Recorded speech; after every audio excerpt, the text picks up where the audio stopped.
Muito bem, muito boa noite a todas, a todos. Muito obrigado pela presença em mais esta sessão do ciclo de conferências sobre o futuro do Brasil, promovido pelo Instituto de Estudos Avançados do Polo do Campus de Ribeirão Preto, por essa Faculdade de Direito de Ribeirão Preto, com apoio de outras unidades e comissões de graduação de todas as unidades do campus.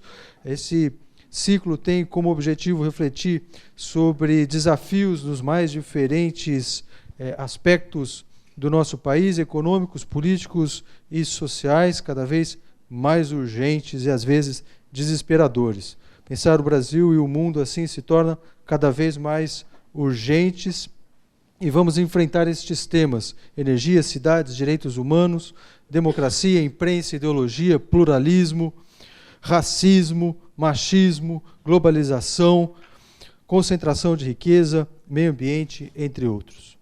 Hoje falaremos sobre comunicação, mídia, ética no âmbito das diversidades étnico-sociais.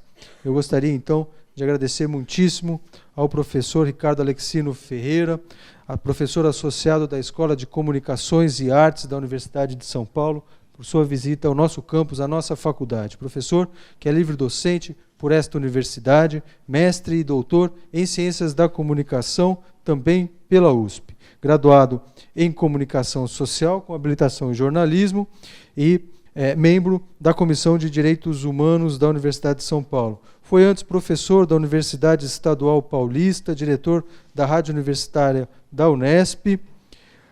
Ali enfatizou a divulgação científica e a democratização do conhecimento científico por meio da rádio. Realizou estágios em diferentes universidades, tem desenvolvido um intercâmbio acadêmico com países africanos, e sobre isso teremos a oportunidade de ouvi-lo também hoje, não é? Nos seus mais recentes trabalhos. Professor, muito obrigado. Passo-lhe a palavra. Bom, boa noite a todos. É um grande prazer estar aqui. Agradeço muito o convite do professor. Eu penso que ao fato dessa universidade estar pensando as questões da contemporaneidade é extremamente importante. Muitas vezes a gente se esquece, né, que o processo de ensino ele passa pela leitura da contemporaneidade. Muitas vezes a gente enfatiza muito, né, a leitura de textos, de papel, e muitas vezes a gente tem que aprender a ler o mundo. Né? O mundo é que precisa ser lido com novos olhares, novas propostas. Eu penso que a área de Direito tem um papel significativo nas novas conformações sociais. Né? Eu estava até conversando com um professor a respeito disso. Geralmente, a gente consegue identificar, na segunda metade do século XIX, um tipo de pensamento em que está se começando a conformar aquilo que a gente vai pensar como cidadania. Logo depois, a gente começa um processo no século XX, que seriam aí as lutas nacionalistas, né, que geram, inclusive, 2 guerras mundiais, e o mundo pós-1945 ele começa a entrar em um outro processo. Tá?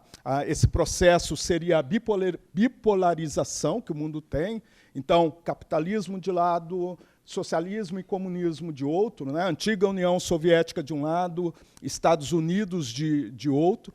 Então, assim, o mundo, de 1945 até a década de 60, ele tem esse tipo de conformação, ao mesmo tempo que as questões que se está pensando em novas cidadanias. Então, você tem, nos Estados Unidos, a luta pelos direitos civis. Coincide também, na década de 60, o movimento da contracultura, que seria aí o movimento hippie, que vai possibilitar os grandes movimentos sociais do século XX, né, o movimento feminista, movimento negro, movimento gay, que naquela época levava essa nomenclatura. Então, assim, a partir da década de 60, a gente começa um processo bastante interessante, que vai possibilitar pensar os movimentos sociais de hoje. A questão dos movimentos sociais nunca foi tranquila para o Brasil, né? Foi algo sempre muito complicado. No período colonial e até mesmo na segunda metade do século XIX, os movimentos sociais eles são criminalizados. São chamados de revoltas, rebeliões, insurreições, né?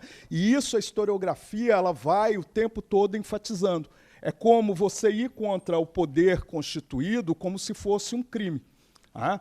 E é interessante que, mesmo o processo de abolição da escravidão, ele foi um grande golpe produzido, aí, no caso, na figura da princesa Isabel.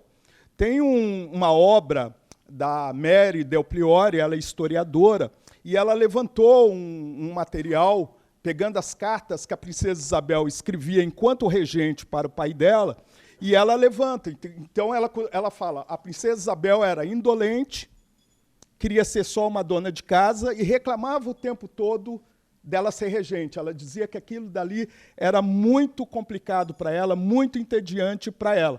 Tem até um texto que a Mary Del Priore coloca lá, que ela escreve para Dom Pedro, falando assim, olha, quando eu entrei na sala e vi todas aquelas pastas empilhadas, eu não sabia o que fazer.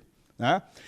E tem os relatos de que a princesa Isabel ela maltratava os seus escravizados, né? Ela punha apelidos bem estereotipados neles. Inclusive, tem uma situação que a Mary Del Priore fala que Dom Pedro precisou intervir, porque um dos escravizados tinha mais de 60 anos, estava com tuberculose, né? E a princesa Isabel não queria dar alforria para ele.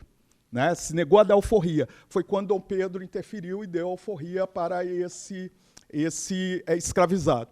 Então, nós temos, na historiografia, a ideia de que ela é uma redentora, de que ela foi uma redentora.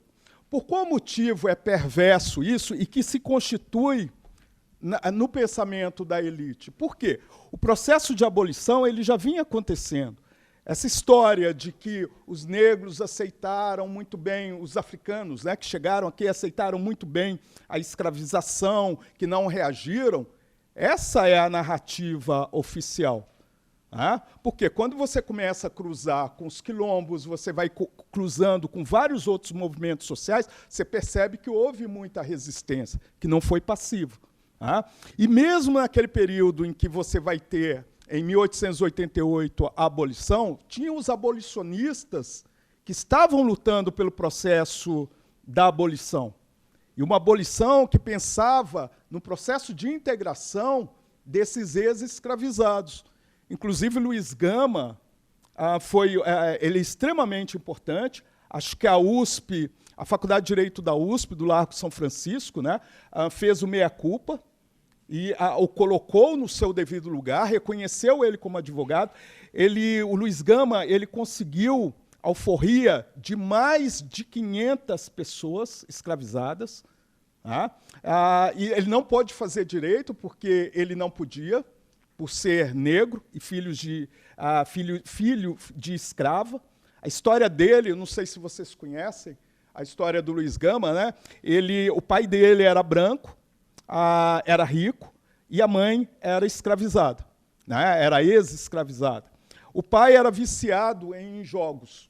O pai perdeu tudo. Quando o pai perde tudo, o pai resolve vendê-lo como escravo, o próprio pai.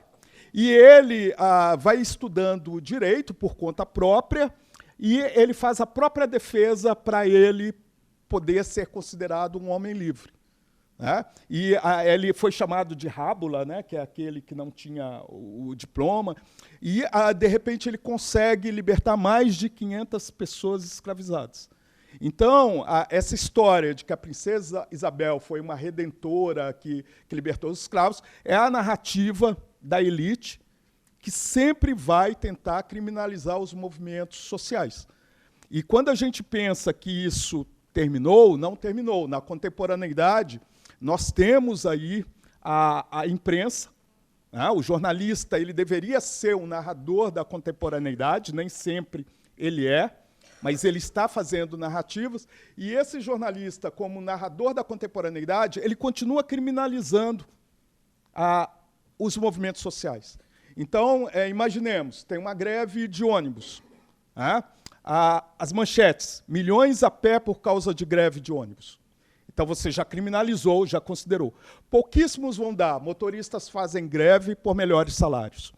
Né? É um espaço enorme, parece que é outra notícia.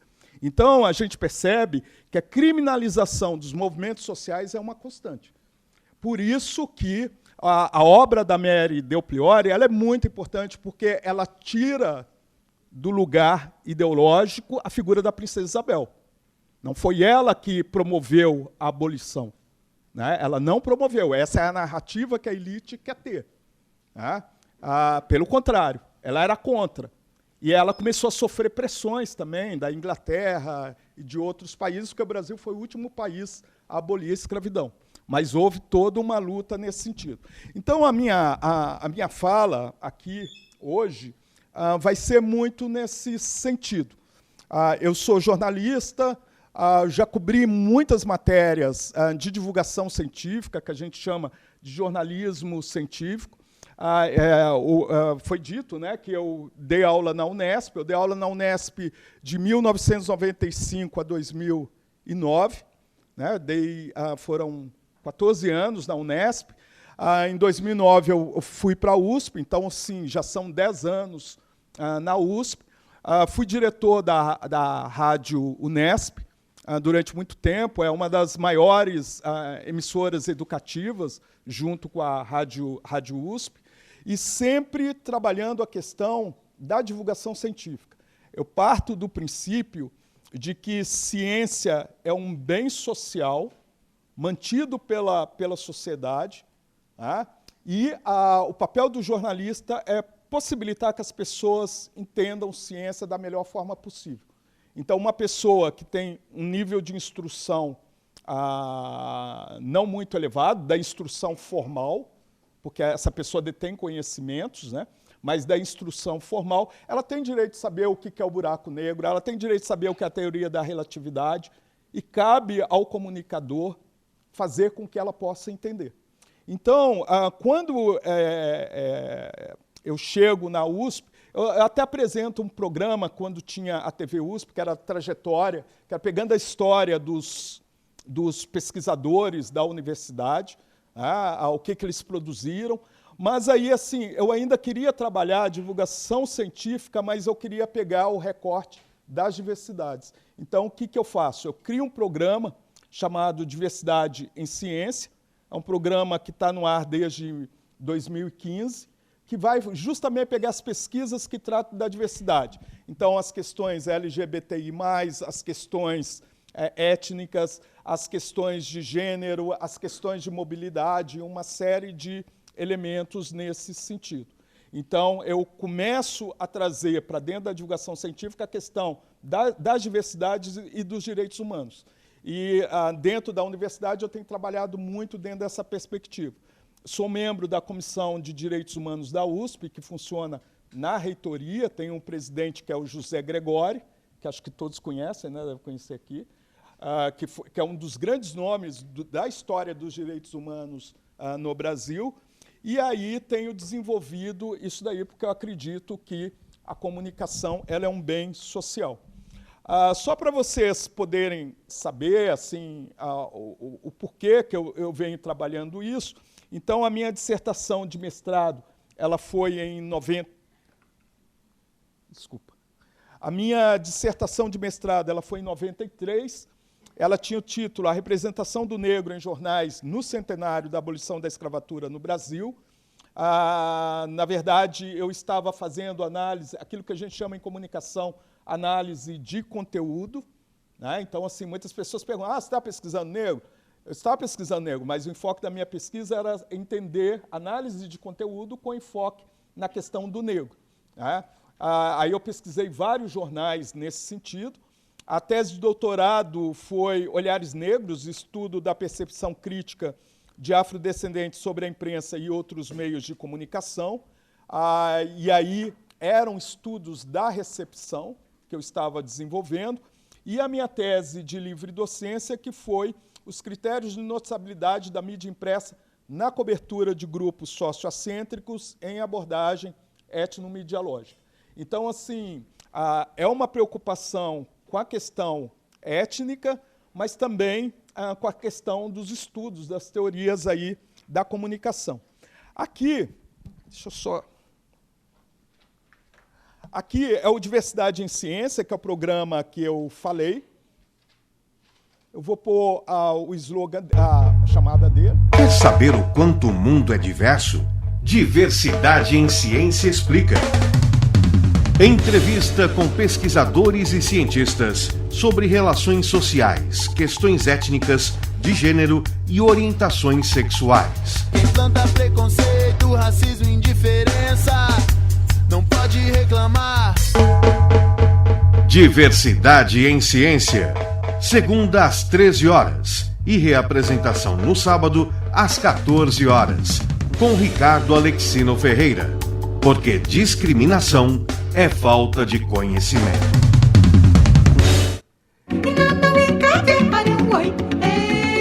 A Rádio USP apresentou Diversidade em Ciência, com Ricardo Alexino Ferreira, o programa das relações sociais, das questões étnicas, de gênero e orientações sexuais. Porque discriminação é falta de conhecimento. Então, esse é o programa, é um programa de 1 hora de duração, e ele tem 3 blocos, e ele tem música. Geralmente o entrevistado ele faz algumas escolhas de músicas, muitas vezes que tem a ver com o tema que ele está pesquisando, ou alguma música que tem significado para ele. É uma forma que você tem de criar uma empatia maior com o ouvinte, né? Porque imagina ouvir 1 hora de programa, então funciona muito na base do diálogo, né? Do diálogo possível. E aí, assim, eu costumo, como jornalista, né? Aí eu até falo para os meus alunos, eu dou aula para o curso de jornalismo também, que a entrevista ela deve ser aquele lugar em que você está disposto a descobrir as coisas. Então, assim, quando eu estou entrevistando, eu preparo a entrevista, leio a pesquisa do entrevistado, mas, antes de tudo, é uma descoberta, né? Então, assim, quando eu estou entrevistando alguém, eu estou disposto a querer escutar aquilo que aquele alguém tem a dizer, né? Muitas vezes é constituído um roteiro, e esse roteiro, às vezes, ele muda. Um entrevistado, de repente, fala uma coisa que ele não tinha falado, ou que ele está fazendo naquele momento, ou que ele pretende fazer. A entrevista muda totalmente, porque ela é um diálogo. E isso é muito importante. Para mim, tem sido um exercício em um período em que as pessoas não escutam, né? Todo mundo, inclusive, tem palavras que eu até escrevi um artigo que saiu no Jornal da USP, quem quiser depois ler, eu até falo o desgaste de palavras como empoderamento, lugar de fala, são palavras assim que se desgastaram muito rapidamente, algumas caíram no vazio semântico, né? Lugar de fala, eu tenho pavor dessa palavra, porque ela significa o silenciamento do outro, né? Então, assim, se eu tenho um lugar de fala, o outro não pode falar, e é uma coisa medonha.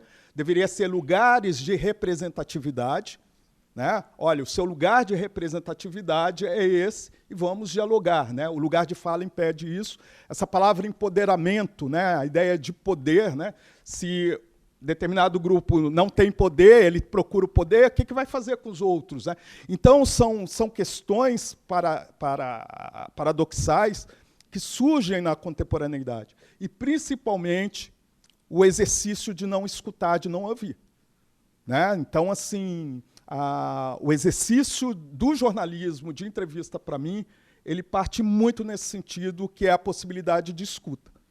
Eu detenho o poder durante a entrevista, porque eu falo o horário, o momento que vai ser o intervalo, o momento que o programa vai terminar, eu preciso dar cortes do entrevistado, mas, mesmo assim, é uma abertura, uma possibilidade de dialogar com o outro, e que eu acho que é o que tem faltado. Então, assim, eu gosto muito de fazer esse programa por essa característica. E possibilitar ao ouvinte ter temas que, nesse Brasil de hoje, né, tem sido condenado. Semana passada mesmo, o programa foi com o Júlio Simões, que é professor de antropologia da Faculdade de Filosofia, Letras e Ciências Humanas lá da USP, falando a trajetória da homossexualidade e homoafetividade, né? Então, ele vai tecendo tudo isso. Então, já teve programa com pesquisadores que estavam estudando o candomblé, programas com pesquisadores que estavam pensando audiodescrição para pessoas com deficiência visual ou totalmente cegas, né? Então, assim, você vai tendo muitos elementos que possibilitam o ouvinte entender. Ainda bem que, nesse momento de tanto ódio, né, a rádio não sofreu nenhuma ameaça pelos temas do programa. Também eu não sei se essas pessoas ouvem a Rádio USP ou qualquer coisa assim. Acho que elas nem sabem da existência. Mas tem sido algo interessante nesse sentido. Aqui eu vou pegar alguns temas que seriam ligados à questão do jornalismo. Então, assim, a minha ideia de jornalismo ela é uma ideia muito crítica.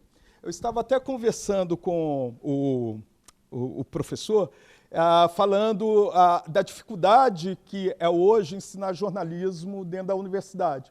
Porque assim, a mídia hegemônica, né, ela se tornou algo que não deve ser ensinado a partir daquilo que ela faz, né? Uma mídia que produz fake news, apesar que ela fala que fake news produzem os outros, né, mas ela produz fake news. Ela tem interferido no processo político do país, né? Ela tem se tornado empresarial, ela tem interesses empresariais muito bem colocados, né? Então, a reforma da Previdência, quando você pega a Roden Globo, por exemplo, ela tem lá empresas de previdência privada, o ministro, a família dele é de previdência privada e está defendendo a previdência privada, então você imagina os interesses que tem por detrás disso. E você vendo um tipo de imprensa desse tipo, você fica muito... Você fala assim, o que eu vou ensinar para os meus alunos? Talvez o que tem de bom nisso é porque nos tirou da zona de conforto e está nos obrigando a pensar um outro tipo de jornalismo. Então, aquilo que a gente ensinava antes, mais tranquilamente como jornalismo, a gente está tendo que romper e falar... Se esse jornalismo não serve, é o que a gente chega em sala, fala, né? O aluno pergunta, qual que é o outro? E aí você é obrigado a pensar esse outro jornalismo. Talvez é a coisa boa que tenha acontecido nesse momento de crise. Mas eu vou dar aqui um parâmetro do que o jornalismo tem sido, e como ele tem nos abatido, de certa forma. É lógico que o jornalismo ele avança, ele retrocede, a mídia como um todo, né? Ela avança, ela retrocede. Às vezes você vê uma matéria sensacional na Rede Globo, aí depois você vê outra, você fala, nossa, não parece nem ser a mesma emissora. Às vezes você tem uma telenovela que está rompendo com todos os valores, levando a população a pensar. Outras vezes é outra telenovela carregada de estereótipo. Então, eu também não estou trabalhando com verdades absolutas, né? Nós temos avanços, retrocessos. Assim como a área também do direito, né? O direito, eu acho que está vivendo um período muito complicado. Eu, por exemplo, sou jornalista, não sou da área de direito, mas tenho percebido que eu não confio no direito, né? Eu não confio num juiz julgando um caso meu, porque eu sei que a subjetividade dele vai se sobrepor às minhas subjetividades, né? E nós tivemos aí prova do que aconteceu com esse juiz aí, que rompeu todos os padrões éticos. Imprensa, né? Só o Intercept do Glyn que tem combatido, né? Imprensa, o próprio judiciário, todos calados, né? Então, assim, e vai passar, corre o risco desse homem se tornar depois vice-presidente ou presidente, qualquer coisa. Então, a gente vive num país assim. E o direito, com todo o respeito que eu tenho a todos vocês, né, estudantes de direito, pesquisadores de direito, né, não estou querendo ofender absolutamente ninguém. Para ofender, eu tenho um jornalista para ofender, né, porque os jornalistas estão péssimos. Né, mas, assim, eu assim, não confio no direito. E numa sociedade em que você não confia no direito, né, tem muita coisa complicada. Eu não confio na imprensa. E numa sociedade que você não consegue confiar no narrador da contemporaneidade, também é muito complicado. Então, mas, por outro lado, eu acho que a gente não deve desistir, mas eu estou muito desanimado, né, com tudo. Mas aí, assim, o que seria o jornalismo hoje? Ele trabalha com poucos dilemas e as certezas da ideia de verdade, imparcialidade, objetividade. Né? Então, assim, o jornalismo ele foi se constituindo muito dentro desse perfil. Outra característica também que existe, e aí é muito complicado, porque o jornalismo ele tem trabalhado no campo do consenso. Então, o que seria o campo do consenso? Aquilo que é uma ideia de que está tudo resolvido. Então, você tem poucas fontes, né, dentro do jornalismo, ele é pouco dialético. Né? Então, assim, no campo do consenso ele é monossêmico, tem uma voz só. Então, você pega uma matéria lá, só tem uma voz. Por exemplo, eu gosto muito do Drauzio Varela.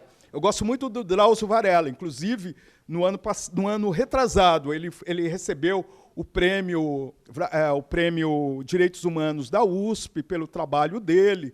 É uma pessoa muito séria. Mas, sempre que tem coisa de saúde, só é o Drauzio Varela. Só é o Drauzio Varela. Então, assim, e várias outras áreas, você só tem uma voz. Isso é muito complicado, porque o mundo é feito de diversas vozes. Né? Então, é um campo do consenso. O jornalismo ele acaba não problematizando as situações. Ele não acaba colocando outros pontos. Diferente do campo dialético. O campo dialético ele é polissêmico, ele tem muitas vozes. Então, eu preciso ter muitas vozes para poder pensar os fenômenos. E eu ter o direito de pensar por mim mesmo. Não alguém falando como eu tenho que pensar. Você coloca muitas vozes, amarra aquilo. Um veículo honesto, ele fala qual que é a linha editorial dele. Os veículos norte-americanos fazem isso. Os brasileiros não. Né? Os brasileiros falam que estão defendendo a democracia, estão defendendo grupos políticos, destruindo outros. Né? Então, assim, é muito complicado. E por qual motivo eu acho que isso tem um impacto direto na sociedade? Porque quando eu estou falando de jornalismo, eu não estou falando só o fato de ligar a televisão, assistir o Jornal Nacional, assistir o Jornal da Record ou qualquer coisa. Eu estou falando em narrativas. Né?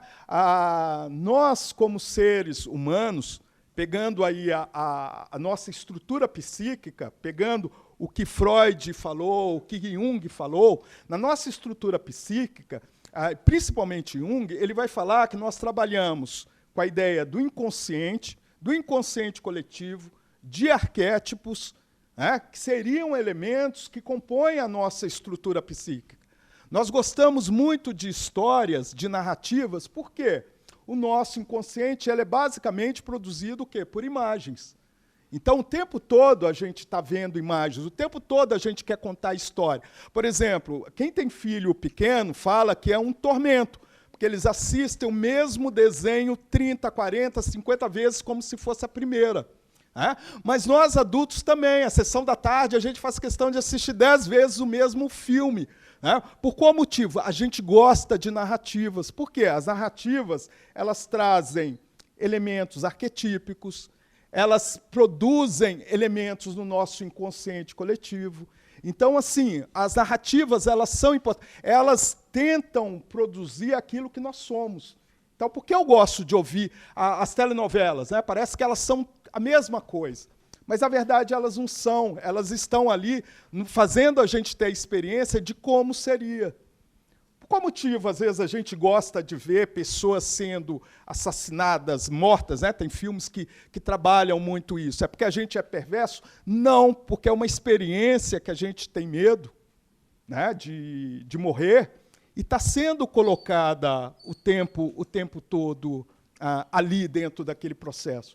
E os meios de comunicação eles vão trabalhar isso. Por exemplo,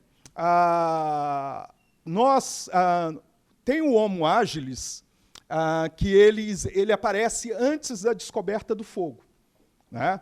Então, o Homo habilis ele tinha pavor do anoitecer. Nós, como seres humanos, nunca tivemos uma boa visão noturna. E o Homo habilis também não tinha. Então, quando anoitecia, eles iam para cavernas e ficavam amontoados com medo dos predadores noturnos. Tá? Pulando para a contemporaneidade. Por exemplo, quando a gente quer se divertir, eu não sei como funciona aqui em Ribeirão Preto, mas em São Paulo é muito comum. As pessoas querem se divertir, à noite, a primeira coisa que elas fazem, a maioria, bebe alguma coisa para sair calibrado de casa. Não é? Porque a noite é perigosa, você pode ser assaltado, uma série de coisas. Quem não bebe vai tomar o tal do Red Bull. Olha como é que a publicidade entra. Por quê? Tem cafeína, altera o seu estado de consciência.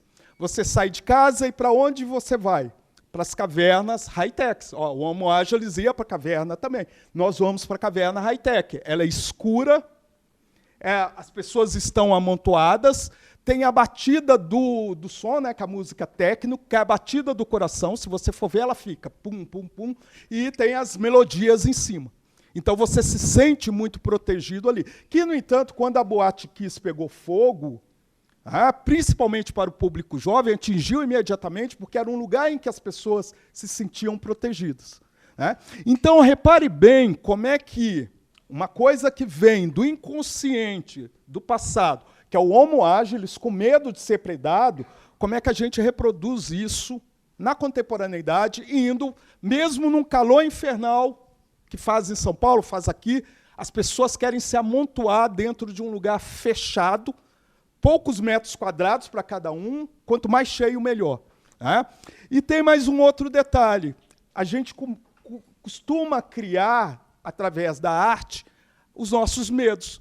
Então, o medo do anoitecer, o que a gente faz? Criou o Conde Drácula. Né? O Conde Drácula anoiteceu, é uma figura que atormenta todo mundo. Apesar que os últimos, os vampiros já conseguem sair à noite, que é pior ainda. Né? Então você tem 24 horas. Mas o Conde Drácula tradicional, ele sai à noite e você quer o tempo todo que o dia amanheça, porque ele vai desaparecer.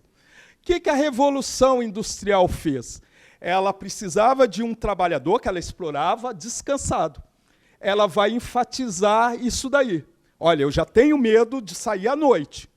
Se tem o Conde Drácula, e aparece lobisomem, aparece não sei mais o quê, eu não vou querer sair. Então, eu tenho um trabalhador ali, que pelo menos ele vai dormir. Ele trabalha 12 horas, pelo menos ele vai dormir umas 4.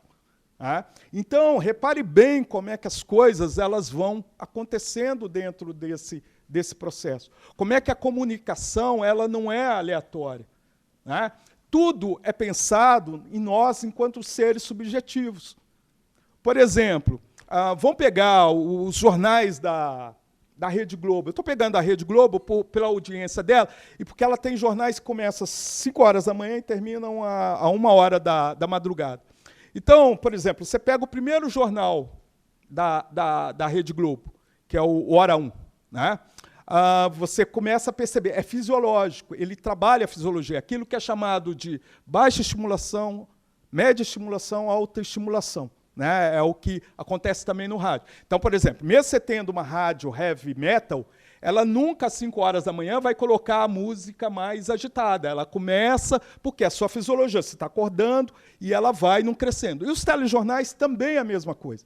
Então, a subjetividade está presente. Então, no Hora 1, os apresentadores eles estão falando baixinho, o jornal ele tem uma cor um pouco mais clara, eles têm um tom de voz muito suave. Quando você tem o jornal Bom Dia Brasil, o que acontece com o Bom Dia Brasil? As cores são primárias, então são cores mais fortes. Né? O estúdio está mais radiante, reproduz o raio de sol. Né? Mas, mesmo assim, eles ainda estão falando num tom de voz suave. Quando chega no jornal Hoje, que é o horário do almoço, é o jornal que a redação, aparece a redação atrás, trabalhando muita movimentação, a apresentadora, ela mexe muito os braços e ri, brinca. É um jornal que fala muito de comida, que fala muito do trânsito. Por quê? Está exatamente no meio do dia. Quando começa o Jornal Nacional, qual a cor do Jornal Nacional? São primários? É uma cor azulada, né? Por quê? O azul ele passa 2 sensações para a gente. É a cor da ciência, então é o laboratório que é frio, todas as fotos de laboratório são meio azuladas, né? E ela passa uma sensação de tranquilidade. Né? Então, assim, ela te deixa tranquilo. Por isso que fala azul celeste, azul do céu, o manto de Nossa Senhora e por aí vai. Né? Porque o azul ele te passa essa sensação de calma, de segurança.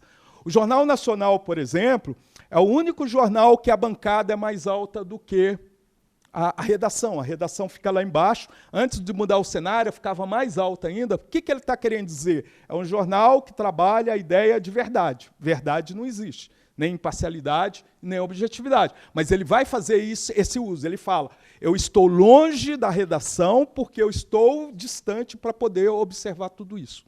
Então, assim, é um jornal que as matérias são muito objetivas, aquilo que a gente chama de pirâmide invertida.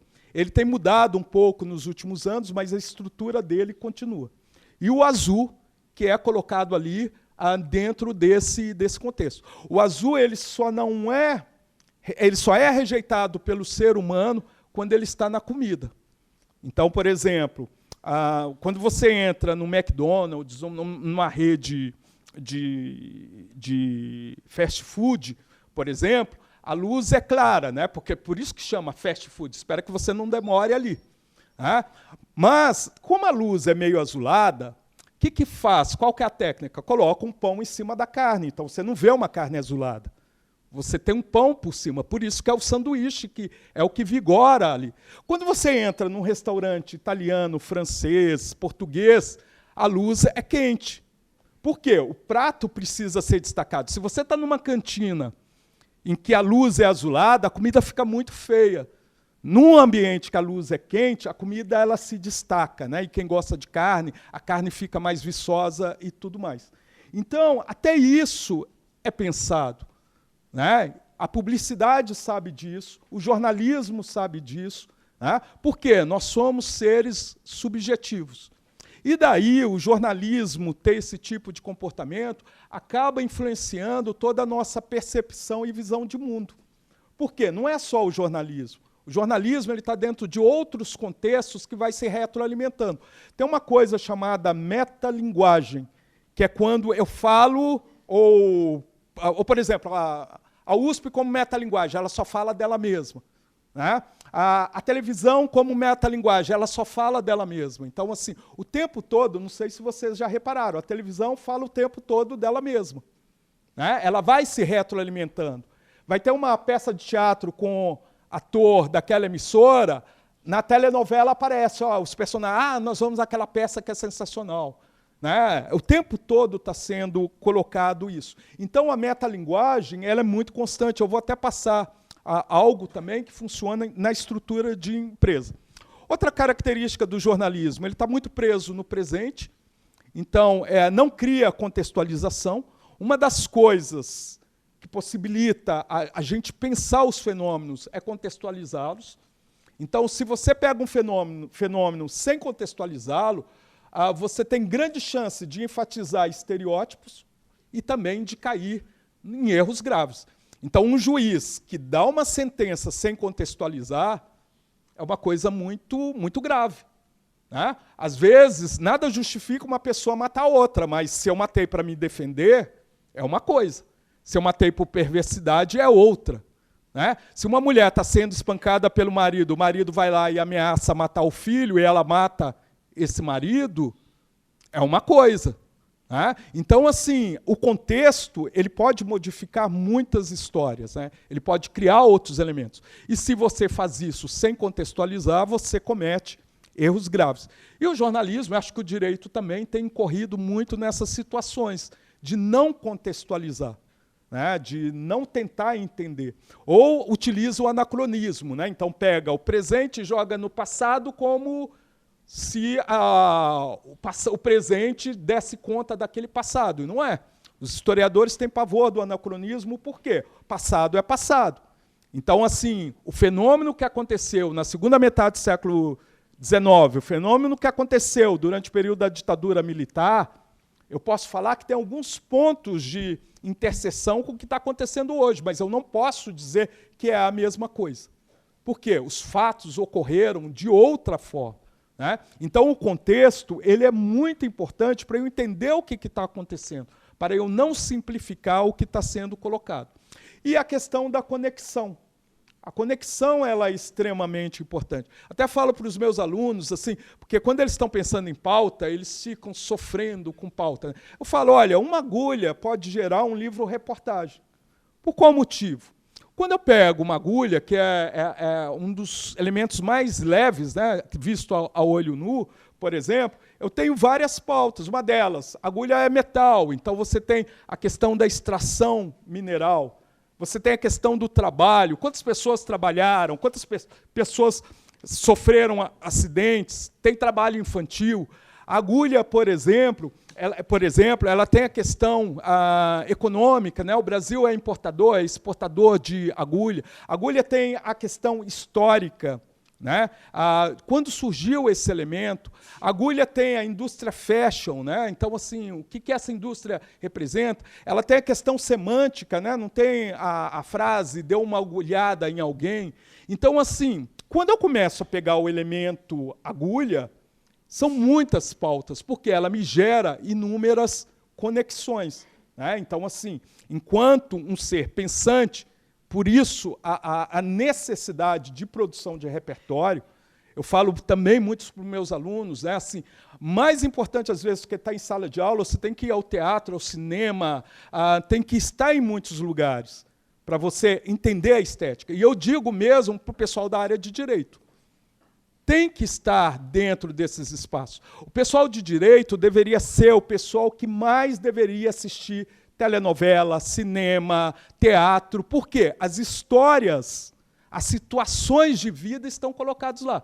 Por exemplo, eu adoro assistir aquelas séries CSIs, né, que passam, né, CSI Miami, e por aí vai. Por qual motivo? Você vê ali como são solucionados muitos casos.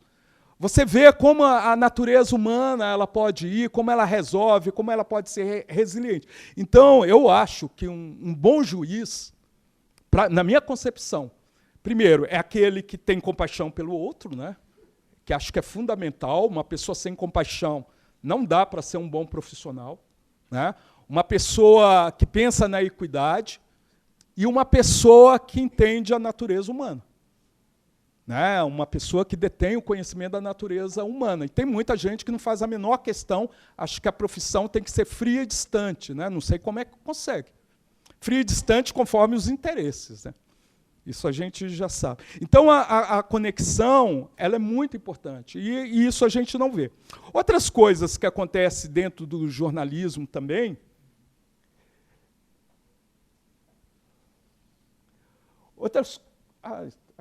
Outras coisas que acontecem dentro do jornalismo também são as fontes viciadas, repetitivas, encaixes de declarações, constatações e mesmo a autocensura do jornalista, que é um elemento também muito complicador. Aqui nós temos aquilo que é chamado de agendamento. Qual que é o agendamento que é dado no jornalismo hoje, né? Que está presente? A gente tem a criminalização da natureza. A gente trabalha muito nesse sentido, a questão ambiental ela é criminalizada e é uma coisa, entre aspas, meio esquizofrênica, porque ora dizemos que a natureza é vingativa, ora dizemos que a natureza é indefesa e precisamos protegê-la. A gente não define. Segundo o conceito Gaia, que é um conceito que fala que a Terra é um ser vivo, inteligente, que se autorregula, para a gente desaparecer do planeta Terra, basta ela se sentir ameaçada, que ela esfria, ela esquenta, como fez com os dinossauros. Né? Então, ela elimina qualquer coisa que vai colocar o sistema dela em perigo. Então, essa ideia de que a gente vai protegê-la, né, a gente deveria repensar, porque nós somos muito frágeis frente a toda essa situação. E o jornalismo, muitas vezes, trabalha muito com a criminalização da natureza. Como é que se dá esse processo? As manchetes. Chuvas matam e inundam São Paulo, suponhamos. Saem muitas manchetes assim. Quando eu falo que a chuva que cai todo ano, na mesma época e tudo mais, inundou e matou, ou que a encosta, ela provocou o deslizamento da encosta, eu estou livrando a cara do poder público. Porque se chove todo ano, por que deixam construir casa das encostas? Por que a cidade não foi limpa? Por que não criaram piscinões? Então, a criminalização da natureza acaba encobrindo o poder público, né? Que é uma coisa muito grave que a gente tem vivido. Outra coisa também, é factual e com vida cíclica definida. O ebola, por exemplo, que atormentou a gente há alguns anos atrás, né? Então, assim, as pessoas estavam viajando e falavam, chegou com ebola. De repente, o ebola desapareceu, só apareceu agora com a questão de uma vacina que surgiu. Né? Mas desapareceu. A febre maculosa, que era provocada por alguns animais, como é que chama? Capivaras e tudo mais, né? Que atormentou todo o estado de São Paulo, desapareceu, de repente desaparece. Né? E agora, hoje, a gente está tendo, é como se repetisse, né? A questão do sarampo. Eu estava vendo uma matéria, me deu até vontade de ligar para a emissora para poder falar assim, olha, é irresponsabilidade. Por quê? Um homem chegou no avião e teve sarampo. Aí a matéria dizia que todas as pessoas que estavam no voo tinham que correr a vacinar. E não só as pessoas que estavam no voo, as pessoas chegaram e foram para casa. A família podia estar contaminada. Então, você imagina o desespero que provoca nas pessoas. Né? Qual que é o nível de responsabilidade? Quando teve a febre amarela, as notícias foram dadas, as pessoas, de maneira desesperada, correram nos postos de saúde. Então, tinham filas enormes. De repente, as matérias pararam de ser dadas, sobraram vacinas de febre amarela. As pessoas não estavam mais vacinando. Aí surgiu um discurso maluco de que as vacinas não servem para nada. E aí você vai, é uma retroalimentação de loucuras. Né? Trata os interesses da classe média. Muitas vezes a gente acha que o jornalista está falando para a sociedade, ele está falando da própria realidade dele. Assim como eu acho que o direito também fala para a própria realidade. Né? Então, assim, esse jornalista, quando as matérias que tem falando de elementos de pobreza, é quando tem impacto sobre a classe média. Né? E a gente tem provas disso, por exemplo, quando a Isabella Nardoni ela foi jogada ou caiu, né? Até hoje está lá essa incógnita, mas a matéria ficou mais de 2 anos, todos os dias, saindo a história da Isabella Nardoni. Né? Na mesma época, um pai, a notícia apareceu dessa forma, um pai julgou uma filha do conjunto popular em Vitória. Mal se deu o nome aliás, não deu o nome da criança, deu o nome do pai. Né? E uma notícia pequena. A Isabella Nardoni, ela saía, tinha uma narrativa, uma história, uma novela por cima daquilo dali. Por qual motivo será? Né? A Isabella Nardoni é uma menina de classe média, era uma menina de classe média, uma menina branca. Né? Então, essa história ela vai sendo perpetuada. Algumas histórias valem mais do que as outras. Se você tem o assassinato de uma pessoa rica, a cobertura é de maneira diferente. Por exemplo, a gente fala muito hoje da violência contra a mulher, né? Assim, que tem sido uma violência terrível contra as mulheres. Só que a gente precisa lembrar que quando você tem governos que são violentos ou que pregam a violência, isso aumenta. Por exemplo, no final dos anos 70, durante o período da ditadura militar, o período mais pesado da ditadura militar, as mulheres da classe média começaram a ser assassinadas. Então você tem a Ângela Diniz, que era considerada a Pantera de Minas, acho que quem tiver mais de 40 vai lembrar. Né? A Ângela Diniz era considerada uma das mulheres mais bonitas do Brasil. Ela tinha um caso com um cara chamado Doc Street. Ela quis se separar dele e ele simplesmente disparou vários tiros no rosto dela.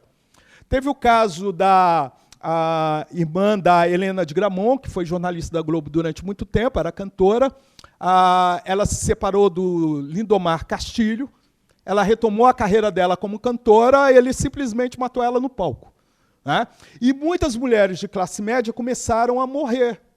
Que aí aparece até Malu Mulher, a série Malu Mulher, aparece uma série Quem Ama Não Mata. Então, quando você tem governos violentos, esse número de casos também ele vai aumentar. Só que a violência contra a mulher ela é persistente. Por exemplo, a mulher indígena ela sofre estupro, né? Ela sofre violência e ela se suicida. O número de suicídio indígena é muito alto. Né? Alguém noticia isso? Né? A mulher negra da periferia, ela sofre violência, sofre estupro, não é noticiado. Mas quando se trata da mulher de classe média, aí você tem um outro tipo de construção. Não se deve falar da questão da violência contra a mulher de classe média, deve falar. Mas ela não é a única. Por qual motivo as outras não têm a mesma repercussão? Por qual motivo aquela mulher que foi, a Cláudia, ela parece que foi ferida com tiro, né, numa favela do Rio de Janeiro. Os policiais jogaram ela dentro da viatura, ela caiu, foi sendo arrastada, né? Uma mulher negra. Será que isso aconteceria com uma mulher de classe média, por exemplo? Então, nós temos esses tipos de construções que estão muito presentes dentro do jornalismo. É um jornalismo acusativo e o jornalista ele prende-se e acredita nos conceitos de verdade, objetividade, imparcialidade. E não só o jornalista, acho que o pessoal do direito também, né? Acredita que pode ser objetivo, falar a verdade, ser imparcial. Grande mentira. Né? São os ideais humanos, a utopia que nos faz querer ser verdadeiros, objetivos, imparciais, mas nunca vamos conseguir. Por isso que existe uma coisa chamada deontologia, que são os comportamentos éticos da profissão. Como eu sei que eu não consigo ser objetivo porque eu sou mais subjetivo, eu crio mecanismos éticos para reduzir essa distância. Né? Então, assim, eu estou julgando um determinado caso, estou escrevendo uma determinada matéria, eu tenho que saber que a minha subjetividade pode influenciar. Se eu sei que ela pode influenciar, então eu tomo consciência e crio mecanismos éticos para reduzir essa possibilidade de interferência. Então, verdade, objetividade e imparcialidade não existem. Existem versões de verdade, existem subjetividades que podem me influenciar. Então, se eu, por exemplo, eu vou entrevistar um assassino em série que matou 10 velhinhas, eu bato o olho e lembro que as velhinhas poderiam ser a minha avó, minha bisavó, né? O que vai acontecer? Eu vou pegar aquela fonte que está me dando entrevista, vou ser agressivo. Tem casos de jornalista que bate em pessoas que cometeram crime. Né? Então, assim, a deontologia, o que ela vai fazer? Ela vai falar, opa, você tem limites. Por exemplo, a possibilidade de você entrevistar um assassino em série é uma grande coisa. Por quê? Você entrevistando os familiares da vítima, ou a vítima, se ela sobreviver, você tem empatia com ela. Porque você não tem coragem, pelo menos muitas pessoas, não têm coragem de matar o outro. Agora, a possibilidade de você descobrir o que está na cabeça daquele outro, humanizar esse outro, é uma outra questão. Tem um autor chamado Truman Capote, ele escreveu um livro, reportagem chamada Sangue Frio, e virou até um filme chamado Truman Capote, né? E que ele vai entrevistar 2 assassinos que mataram uma família, pai, mãe e filhos, nos Estados Unidos, acho que lá no Kansas, matou toda a família. E ele começa a entrevistar esses caras para saber o que se passa na cabeça. Então, a possibilidade de você ter empatia com o outro, uma aproximação com o outro, ela é muito importante. Por exemplo, mais do que saber quem era o cara que enfrentou o tanque na China, né, lá na Praça da Paz. Lembra da cena? Que ele ficava e o tanque ficava de um lado, de outro. O que mais eu queria saber era quem estava dentro do tanque. Né? Por qual motivo eu queria saber quem estava dentro do tanque? Porque o tanque, com todo aquele potencial, e garanto, eu tenho quase certeza que os generais, os militares estavam falando, passa por cima, e ele desviava. Né? Então, imagina, um tanque de guerra desviando de um pedaço de carne que ele poderia passar tranquilamente por cima. Quem será que estava ali? Que punição esse homem que estava lá dentro recebeu? porque aquela imagem ficou emblemática, né? Assim, um ser humano venceu um tanque de guerra. Isso para o governo chinês foi uma desmoralização. E se ele avançasse sobre o cara sairia, por uma questão de sobrevivência, sairia. Mas ele não sai, né? O tanque fica dançando assim, né? Eu queria saber quem estava lá dentro, né? Então, acho que o jornalista ele tem que ter essa capacidade. Acho que um juiz, um advogado, ele tem que ter essa sensibilidade. Mesmo que ele esteja defendendo alguém que ele sabe que é criminoso, né? Aí eu acho uma coisa até interessante na profissão de vocês, né? Porque assim, mesmo o cara tendo cometido os piores crimes, ele tem alguém que vai defendê-lo, né? Isso eu chamo civilidade. Mesmo ele tendo cometido a coisa mais absurda, alguém vai defendê-lo. Alguém vai falar assim, olha, ele pode ter tido alguma razão. E não estou falando em livrar a cara dele, não, né? Mas ele tem o direito à defesa. Isso é muito interessante. Agora, a gente tem visto uma justiça que não dá esse direito. A justiça trabalhista, que horror! Quem é que vai entrar com processo contra a empresa que trabalha? Se a empresa vence, você tem que pagar todas as custas do processo. Quem é que vai entrar? A pessoa já está desempregada, está processando lá, perde tudo, ainda tem uma dívida. Como é que dá para acreditar numa justiça dessa? Não é? Bom, aqui nós temos algumas situações, né, da preocupação da imprensa. Nós estamos vivendo um período de muita antropomorfização, né? Então, assim, a gente tem transferido para os animais aquilo que são os nossos desejos. E muita gente fala que é por uma questão de amizade ao animal, um amor incondicional. As pessoas falam, amor incondicional o cachorro tem que ter, o gato tem que ter. Mas você não tem amor incondicional pelo animal. Você não dá a sua vida por um animal, né? E é interessante que a gente antropomorfiza o animal para ele se tornar algo que a gente possa ter controle afetivo. Isso é cruel, né? Isso é cruel. Que, no entanto, se esse animal ele te morde, ou mordeu o seu filho, ou mordeu não sei mais o quê, ou ele não está se dando bem com o recém-nascido que chegou, ele vai para a rua. Tem casos, inclusive, de pessoas que querem tirar férias, então pagar um hotel para animal, vão e jogam fora. Na USP, lá no campus Butantã, tem campanhas assim, não abandone o seu animal nas férias, que as pessoas iam e jogavam os animais lá. Que amor incondicional seria esse? Né? Então, no nosso processo de manipulação, a gente criou um ser para a gente manipular. Ele não pode ser animal. Nós temos, na verdade, muita raiva de animais, porque os animais lembram o animal que a gente é. A gente só tem empatia com os mamíferos. É uma coisa que vem desde criança, né? Então a gente gosta, o menino recebe, a menina recebem lá a vaquinha e tudo mais. Dificilmente você vê uma cobra de brinquedo ou qualquer coisa assim, né? A gente tem uma empatia com os mamíferos. Mas mesmo assim são os mamíferos, cachorros e gatos, que a gente consegue ter um controle sobre eles. No momento que esses animais se tornam animais, eles estão condenados à morte. Porque a gente só aceita se afetivamente a gente pode ter domínio sobre eles. E aí a imprensa ela faz questão também de trabalhar isso. Então, essa matéria em destaque, conheça 7 animais heróis que salvaram os seus donos. A gente transfere para os animais as nossas expectativas, né, de que eles são heróis. Essa outra, animais de estimação comemoram aniversário com festas decoradas, né? Dá vergonha de ver uma matéria desse tipo, né? Oi? Desculpa. Dá vergonha de ver uma matéria desse tipo, né? Animais de estimação comemoram, e aí vão colocando, né? Então a gente precisaria pensar, né? Talvez, eu acho que a gente está chegando a um ponto de perder tanta humanidade que, como se não bastasse a gente manipular, torturar, acabar com o outro, né?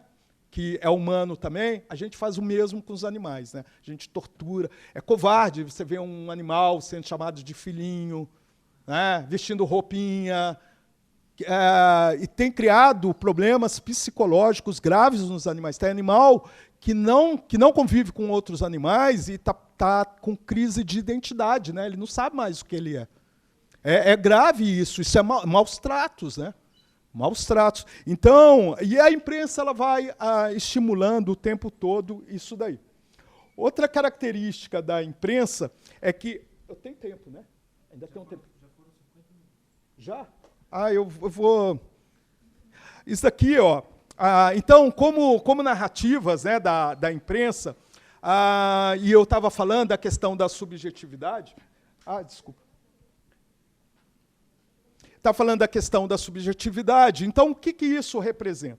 Suponhamos, eu tenho essa foto a um policial machucado. Uma das coisas que a gente acaba tendo, se transferindo para a sensação do outro, é quando você vê sangue.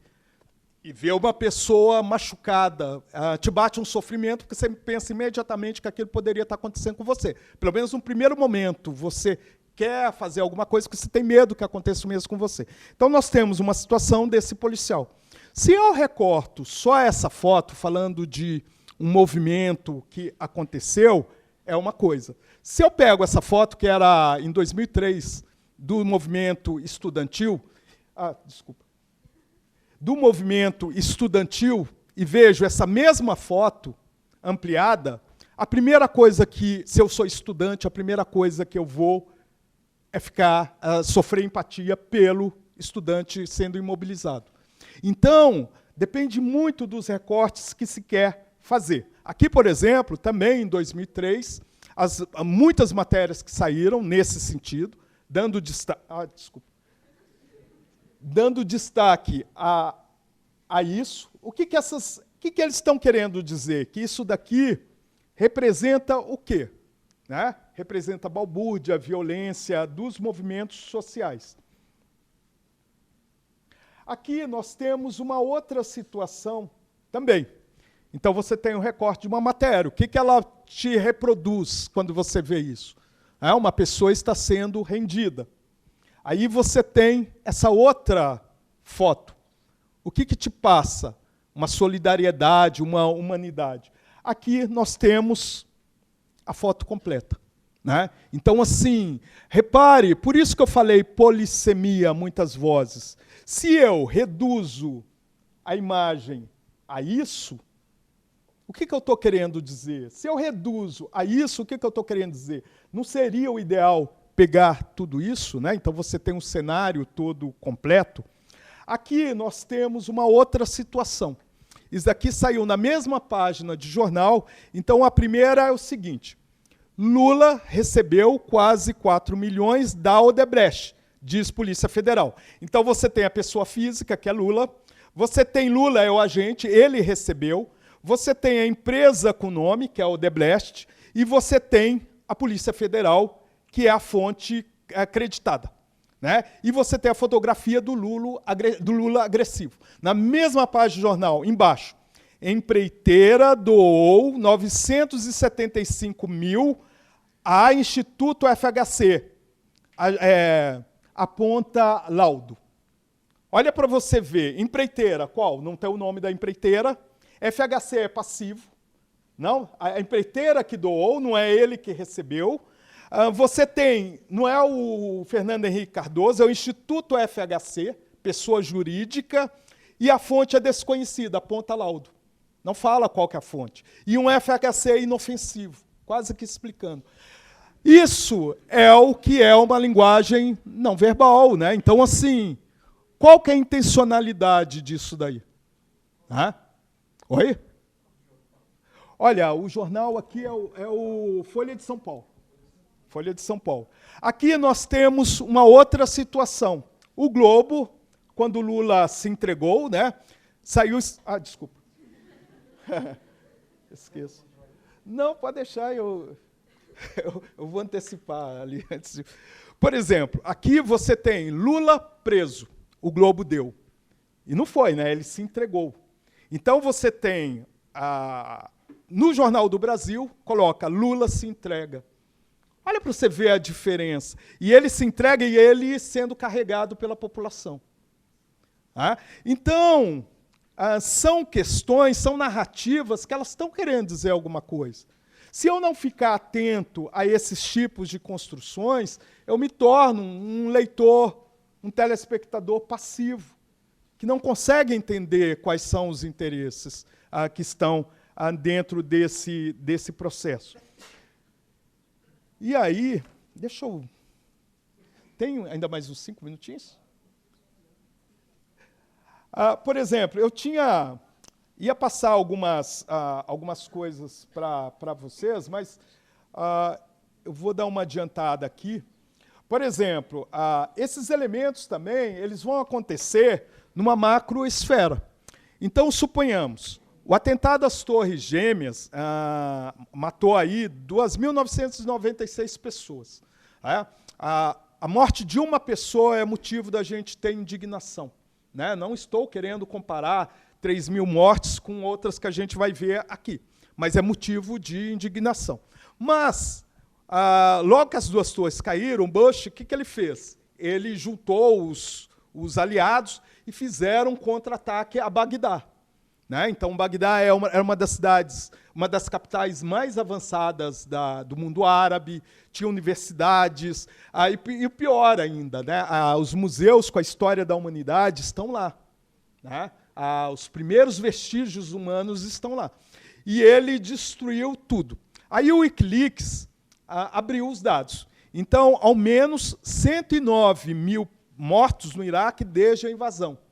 De acordo com os documentos, isso é de 2009, de acordo com os documentos secretos que foram divulgados pelo site, 63% dos mortos entre 2003 e 2009 eram civis iraquianos. Né? Quer dizer, o mundo se indignou com as 3.000 mortes, e tinha que se indignar mesmo, mas não teve um pingo de solidariedade com 63% de mortos civis em 109 mil. Né? Eu nem sei quanto dá, mais de 60 mil pessoas. Não saiu nada. Por exemplo, eu tinha uma imagem aqui, é uma pena que não dá para passar, porque Israel, eu estou falando do governo israelense, não estou falando de judeu.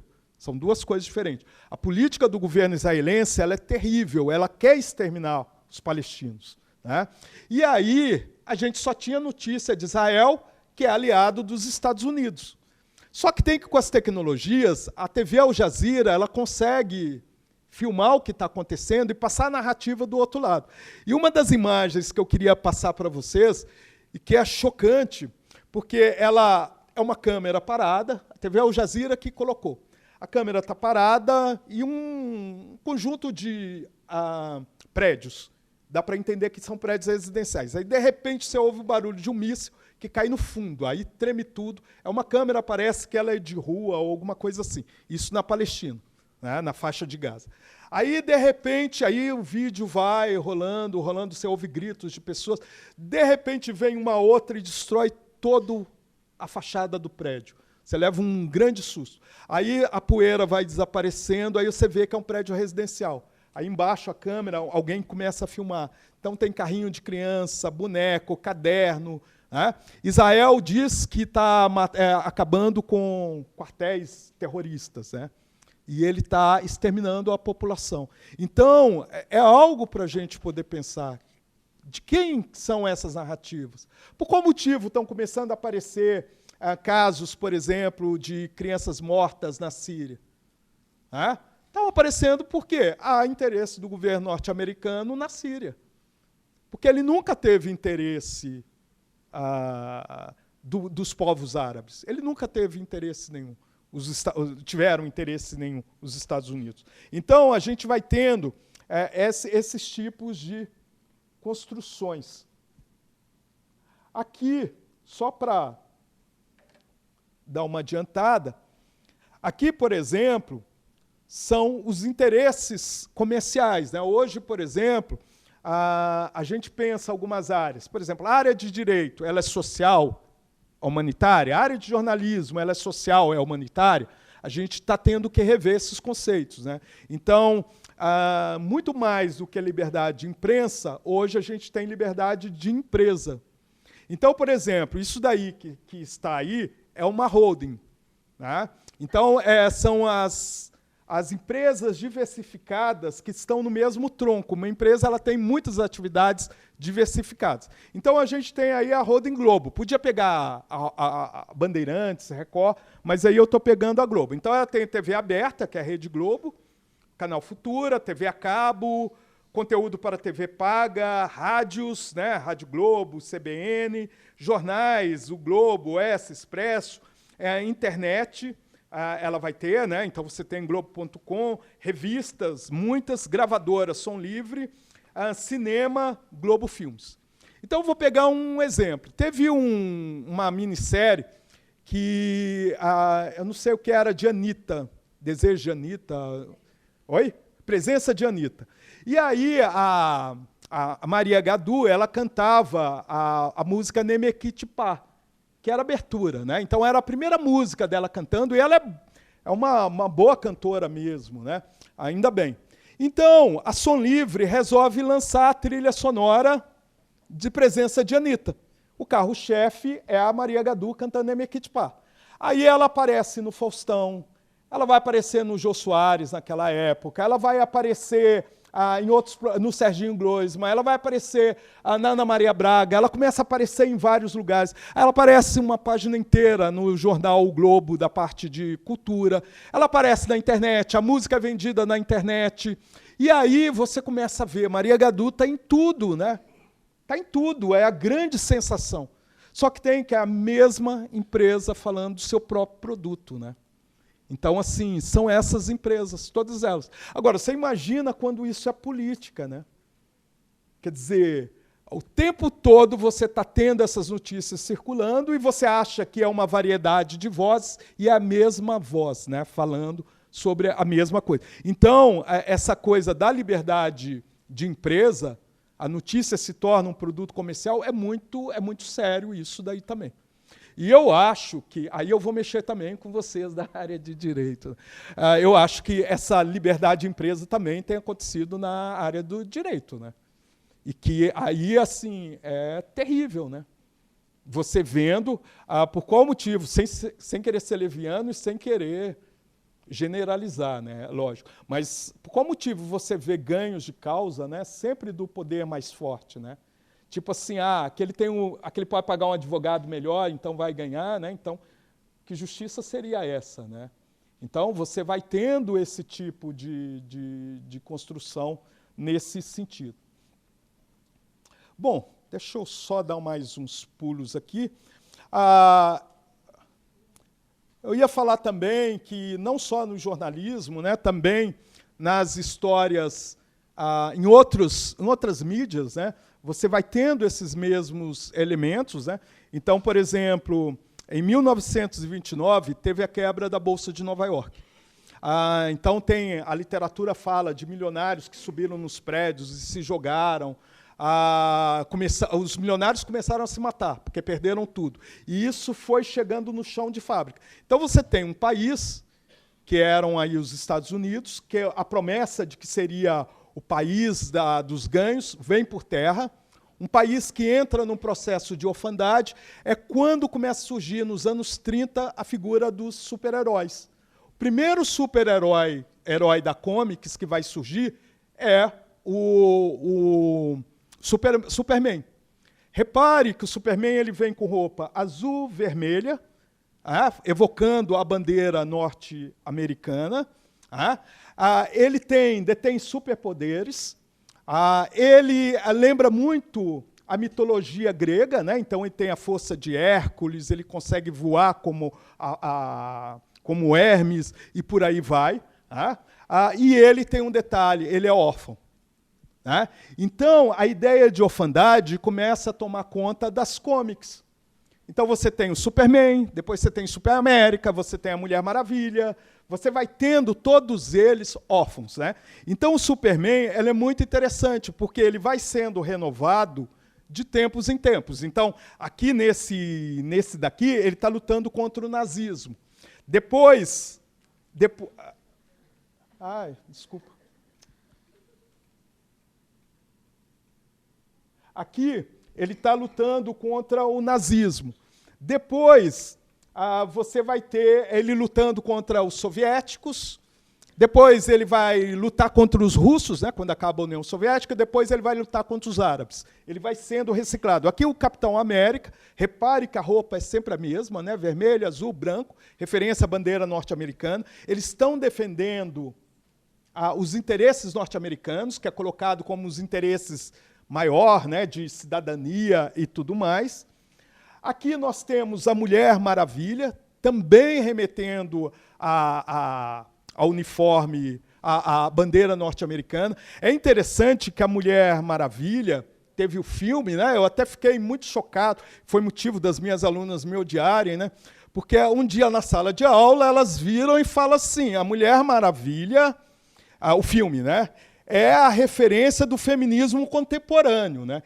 Eu quase tive um ataque, porque muitas mulheres de carne e osso morreram, sofreram violência, para elas poderem falar essa besteira, para elas poderem estar na universidade. E eu peguei e falei, é um absurdo isso. Por qual motivo? O filme Mulher Maravilha é um filme, primeiro, horrível, né? E depois, é uma Mulher Maravilha, assim, primeiro ela se encanta com o nazismo, aí depois o homem vira para ela e fala, olha, não é bem assim, eles são inimigos, aí ela começa a lutar contra eles, aí ao final do filme aparece uma mulher, ela chorando o namorado dela que morreu, salvando, inclusive, elas não conseguiam perceber que o filme, a Mulher Maravilha era o título, mas o centro era o homem que estava ali. E ela termina como qualquer filme em que a mulher é coisificada, ela chorando o amante dela que morreu, né? E aí eu peguei e falei isso, foi muita briga, né? Eu, inclusive, tive o trabalho de pegar todos os filmes, Tomates Verdes Fritos, Thelma e Louise, fiz uma relação de filmes e mandei para elas, para toda a listagem da sala. Muito mais do que a Mulher Maravilha, né? Então, oi? Eu posso passar para vocês. Tem muitos filmes que falam da questão da mulher, dela lutando, e são filmes sensacionais, né? E aí você fala, ou são duas coisas, ou um repertório, que está muito empobrecido, né? Ou o poder que isso daí tem.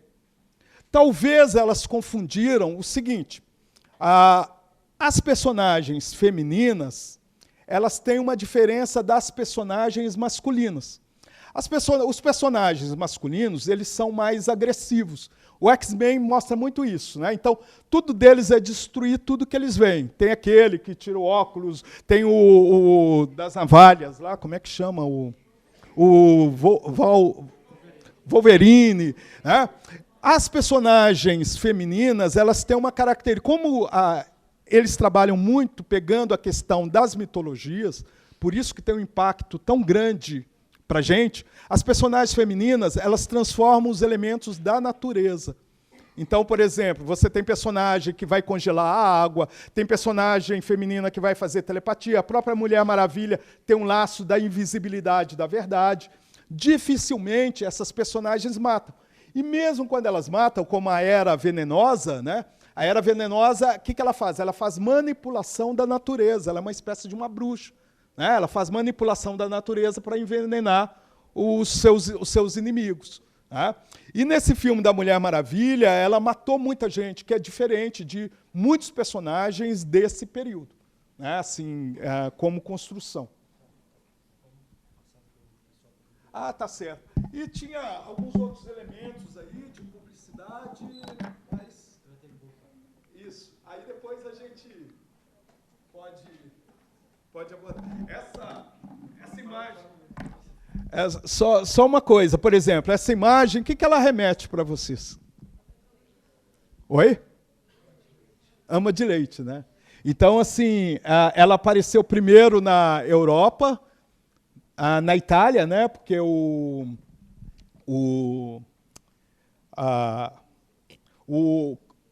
Oliviero Toscani, ele lançou o primeiro, que fez todas as campanhas da Benetton, e foi considerado uma imagem muito bonita.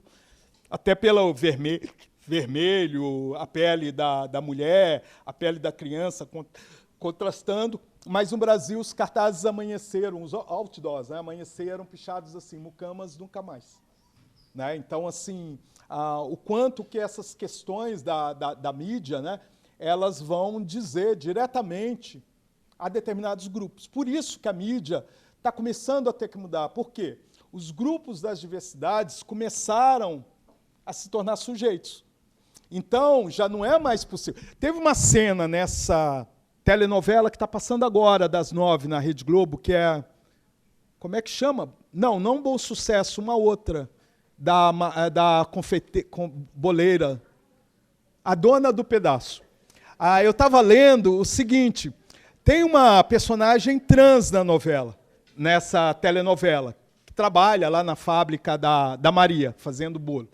E ela, um português, que é um ator português mesmo, se apaixonou por ela. E ela estava no dilema, se ela contava que ela era uma pessoa trans, ou se ela não é, que ela vai fazer a cirurgia de readequação do sexo. E aí, a cena, e isso saiu como notícia, de que ela tem um diálogo com ele e ela fala que ela é uma pessoa trans.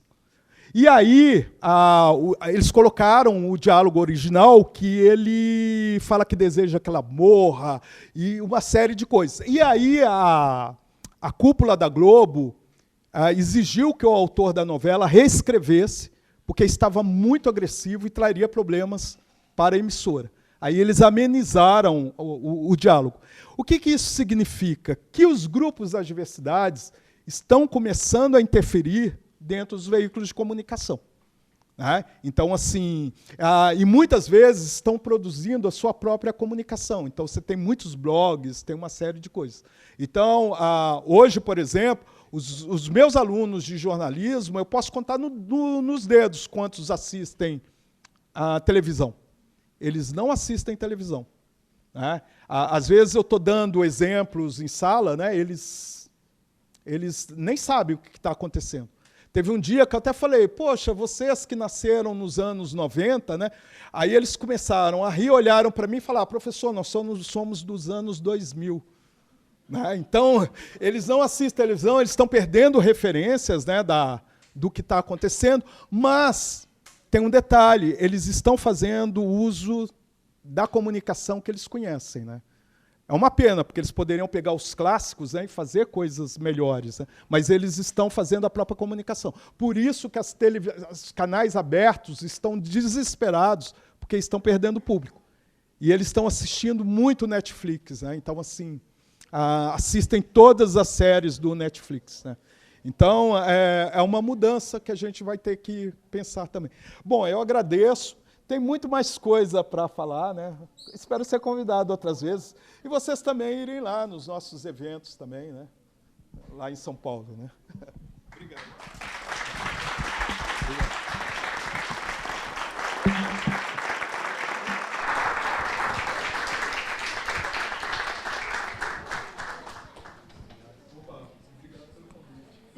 Olá, pessoal. 3 perguntas, comentários para a gente poder aí. Temos ali uma moça já. Quem mais?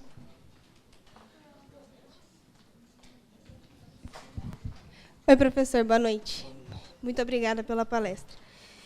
Me chamo Naira, eu sou aluna de Ciências Biomédicas. E aí me interessou o seu trabalho com diversidade de ciência, né? Publicação e divulgação de ciência.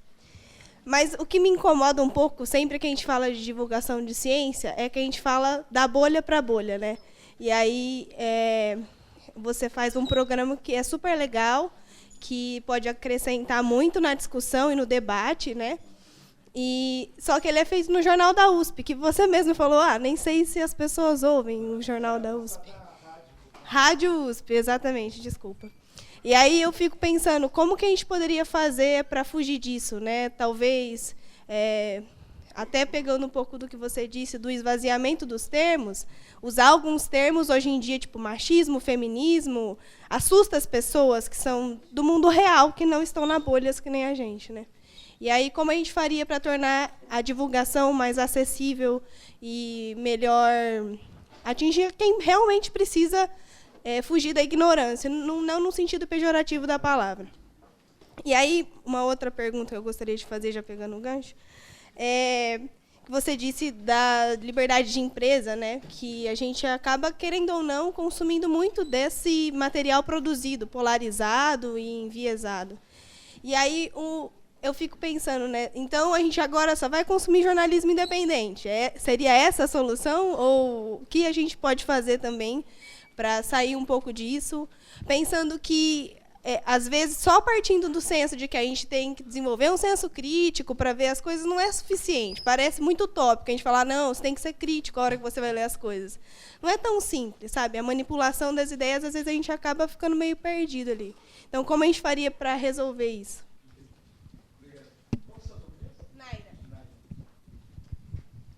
Boa noite, eu sou o Raí. Queria parabenizar pela palestra, principalmente os 10 minutos iniciais ali que foram fantásticos, situaram o debate num local em que a gente realmente, muitas das vezes, não fala muito, né? Então eu achei muito fantástico a sua abordagem inicial também, quanto o que se seguiu. A minha pergunta ela é muito direta sobre a questão das abordagens, né, do jornalismo atual e o que ele tem influenciado tanto na vida cotidiana, na política e também em outras esferas. Me preocupa muito o tipo de jornalismo que alguns chamam de sensacionalista, outros chamam de jornalismo sangrento, que são aqueles programas, né, que eles exaltam a violência sangrenta. Por exemplo, eu sou do norte, lá na minha cidade nós temos o Rota 16. Em outras cidades você tem o Bronca Pesada. Aqui em São Paulo tem um programa de um cidadão chamado Datena, né, que agora parece que também vai enganjar, vai adentrar no ambiente político, não sei se como, enfim, em alguma das esferas. E isso me parece que, durante algum tempo, isso não é uma coisa de agora, acho que a gente deve estar falando, não sei, de 10 anos talvez, isso tem influenciado muito no pensamento do brasileiro. Cada vez mais você tem escutado falar, bandido bom é bandido morto. As matérias em si elas já vêm com a pecha. Bandido foi morto, traficante e tal, foi pego em tal lugar. Fulano de tal morreu, mas é ex-presidiário. Então, já parte de um ponto de criminalização. E eu percebo que isso tem influenciado muito a mentalidade brasileira e, na minha opinião, também influenciou na conjuntura política em que nós encontramos. E aí eu pergunto a você, isso é um fenômeno? Isso sempre existiu? E agora está dando vazão a certas coisas, como você falou no caso dos animais, né? Coisas que estavam adormecidas dentro da mentalidade do brasileiro enquanto humano, enfim. Ou se isso também é uma estratégia jornalística. Boa noite, meu nome é Débora. Eu queria saber a sua opinião, eu não sei se você já ouviu falar sobre justiça restaurativa, não sei se você conhece o conceito. Bom, eu vou tentar simplificar, porque, né, vai saber se eu erro. Mas, basicamente, eu tenho participado, inclusive, de um círculo restaurativo sobre gênero e sexualidade. E, então, o círculo consistia em reunir pessoas que têm uma vivência com o tema, mas têm opiniões muito diferentes. Então, no caso do círculo que eu participo, por exemplo, se discute se gênero e sexualidade deve ser ensinado nas escolas ou não. E aí você reúne uma gama de pessoas que pensam diferente sobre isso, mas têm um contato íntimo com isso. E isso muda muito a forma como as pessoas se expressam linguisticamente e conseguem chegar num lugar comum de sentido, né, em relação a determinadas palavras que, para uma pessoa, pode soar violento. Será que a mídia não deveria dar mais valor e visibilidade para esse tipo de iniciativa? Eu tenho visto, por exemplo, em canais no YouTube, eles têm reunido pessoas que pensam completamente diferentes. Não sei se chegou a ver isso. Vocês sabem do que eu estou falando, né? Eles reúnem, por exemplo, teve um caso que eles reuniram um pastor evangélico e uma prostituta para eles. Só que o Sputnik, obrigada. Só que eles não sabiam o que o outro era. Então eles foram descobrindo através de perguntas até chegar na descoberta de o que o outro era, né? E fizeram com esquerda e direita, fizeram um morador de rua e um banqueiro, e foi muito interessante ver como as pessoas, sem saberem dos pré-requisitos da outra, conseguiram chegar nesse lugar comum. O que eu vejo é que a mídia tradicional não dá tanta visibilidade, ela prefere a polarização, ela prefere o fight do que dar lugar para a construção do senso comum benéfico para a sociedade. Eu queria saber sua opinião sobre isso. Justiça restaurativa.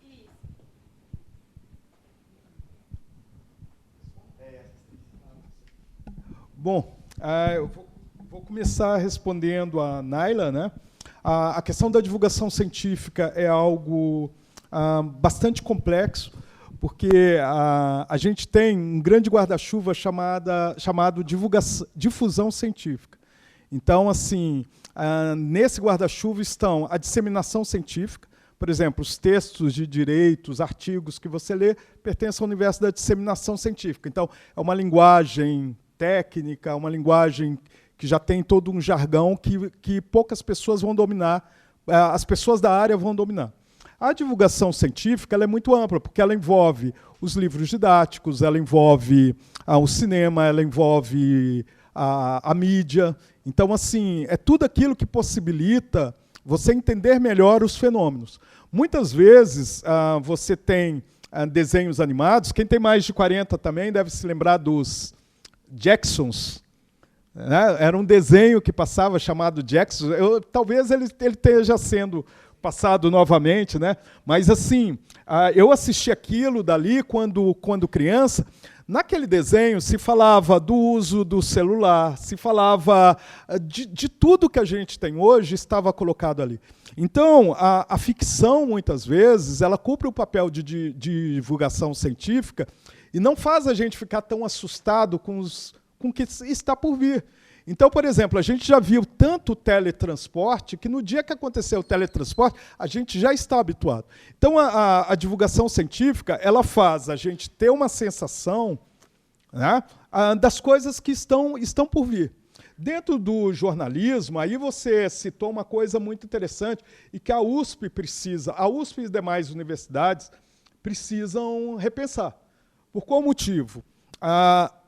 Com os ataques que as universidades estão sofrendo hoje por parte do governo, veio uma coisa que é necessário repensarmos.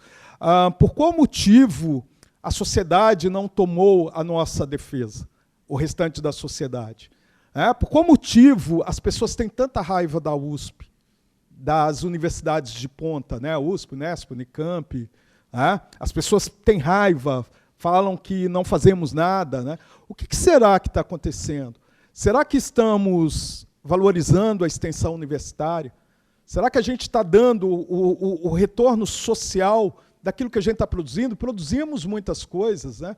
Então, isso que você tocou é uma coisa, deve ser um projeto da universidade, um projeto que a universidade deve fazer a longuíssimo prazo, para daqui a 50 anos a universidade tem que criar metas, né? E ela não cria. E se você for ver, o diálogo que a universidade tem, até mesmo com aquilo que é diferente, é muito pouco. Você pega os planos de ensino das disciplinas, as referências ali, ou, em alguns casos, as bibliografias, né? Você vai ver que são os mesmos, né? Então, assim, você só tem europeus, norte-americanos, né? Quase não tem latino-americano, não tem América do Sul, africanos você nem vê. A FUVEST, o primeiro livro da FUVEST foi o Mayombe, do Pepetela, né? Então, assim, a universidade ela precisa se repensar. Ela se fechou numa caixa, ela fez questão de ser elitista, né? E parece que isso para ela é um orgulho, e agora está pagando um alto preço, porque tem uns malucos que querem destruir, né? Ou querem privatizar. Então, eu acho que a gente deveria pensar. É verdade quando você fala, né, assim, quem ouve a Rádio USP, né? Apesar que tem um público grande, viu, ouvindo a Rádio USP, mas assim, é o público que a gente deseja. O jovem, por exemplo, não ouve rádio. Eles ouvem podcast. Né? Que, no entanto, a Rede Globo ela é tão antenada com isso, que ela fez desde ontem, né? Ela criou um podcast, né? Então, que as pessoas podem baixar. Né? Então, assim, rádio ainda, mas em São Paulo as pessoas têm ouvido rádio por causa do trânsito, quem fica preso no trânsito. Né? Mas eu acho que é uma coisa necessária, tem que pensar o que seria divulgação científica, né? Igual, por exemplo, eu estou conversando com, suponhamos, eu estou lá entrevistando o pesquisador, eu não sei também se qualquer pessoa de um nível de instrução vai conseguir entender muita coisa. Porque eu não sei qual que é o alcance. A rádio não tem uma pesquisa do público.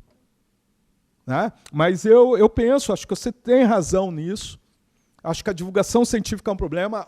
O CNPq criou um link, não sei quem já preencheu aqui o currículo Lattes deve ter visto, né? Porque o CNPq criou isso do passado, né? Porque desse governo não se espera nada. Né?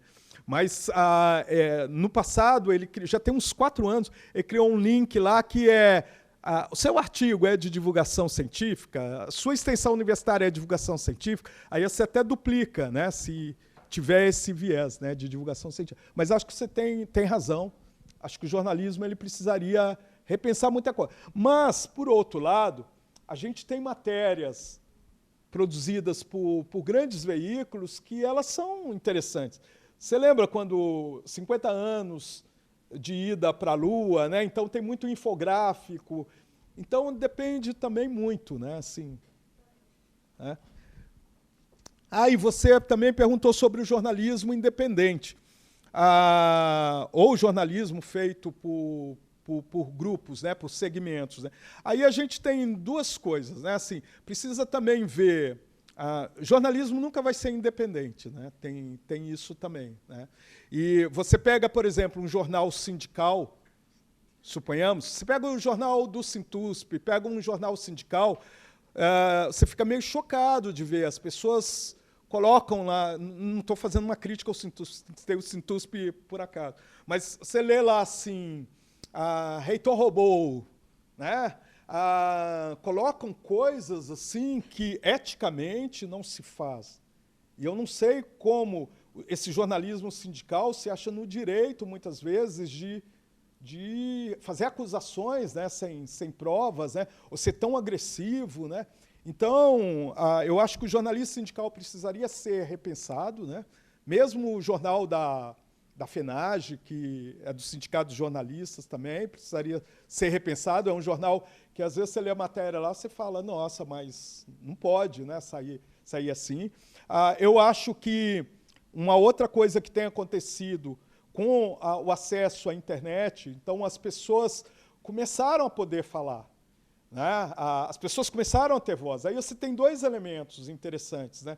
As pessoas estão podendo falar, mas quando você tem pessoas falando sobre tudo, né? Então a gente está no caos da informação. Né? A gente está no caos da informação, na irresponsabilidade, na quebra de ética. Né? Então, não é uma coisa também tranquila, não. Agora, tem um curso na ECA hoje chamado Educomunicação. Qual que é a proposta do Educomunicação? É fazer com que o indivíduo ele seja mais sujeito da comunicação. Então, acho que a primeira coisa, você não parte... informação não é questão de crença, não é dogma, isso é de religião. Na informação, você tem que procurar aprofundar, você tem que duvidar. Então, eu, por exemplo, às vezes, vejo uma informação que foi lançada, a primeira coisa que eu vou fazer é procurar na internet se aquilo tem fundamento ou se não tem. Se eu vou aceitar aquilo ou não. Então, eu vou construindo a minha própria informação. E a proposta da Educomunicação é instrumentalizar, principalmente crianças e adolescentes, para que eles possam construir as informações, né? Procurando, averiguando, analisando. Né? Então, agora, acreditar em veículos não se deve acreditar em nenhum. Né? Tem que ser o São Tomé. São Tomé é o indivíduo mais interessante que tem. Porque ele duvida. Né? É necessário você duvidar, né, de tudo e criar depois uma síntese, né, que seria aí o mais interessante. O Raí, ele me perguntou sobre as abordagens do jornalismo atual, fez um link com a violência, né, e como isso funciona. Esses jornais policiais que tem na televisão, o que eles fazem? Em termos de psicologia, eles entram naquilo que a gente chama de arquétipos. Como é que os arquétipos funcionam? Nós temos uma das coisas que mais nos provoca é a questão da morte. Então, a gente não aceita de jeito nenhum que somos finitos. Então, a gente cria a ideia de eternidade.